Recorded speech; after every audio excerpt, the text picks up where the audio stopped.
मुहर्रम का समय एक साथ पड़ा था, तो यहाँ की सरकार ने मुहर्रम के जुलूस को तो अनुमति दी, लेकिन दुर्गा पूजा के पंडालों में प्रतिबंध लगा दिया था। उत्तर प्रदेश में जब बात आई, उत्तर प्रदेश में हम लोगों ने कहा कि नहीं, दुर्गा पूजा का जो समय होगा उस समय पूजा ही होगी और उस समय पूजा में कोई व्यवधान हम नहीं पड़ने देंगे।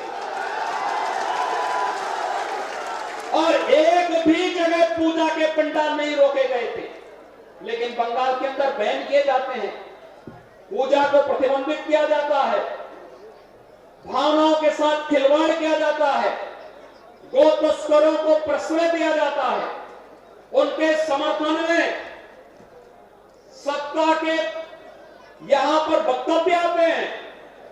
ये मुझे आश्चर्य होता है इन सब बातों को लेकर के, ये भारत की आस्था के साथ खिलवाड़ है और भारत अपनी आस्था के साथ कभी खिलवाड़ बर्दाश्त नहीं कर सकता है।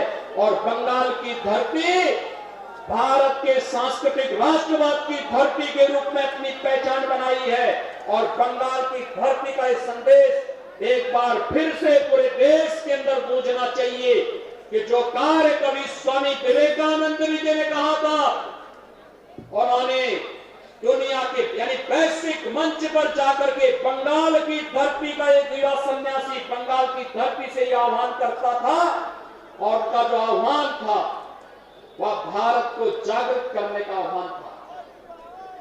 उन्होंने इस समय कहा था कि गर्व से कहो हम हिंदू हैं।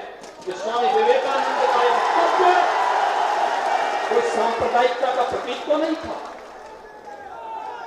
स्वामी विवेकानंद का यह वक्तव्य तो भारत को जोड़ने वाला वक्तव्य था।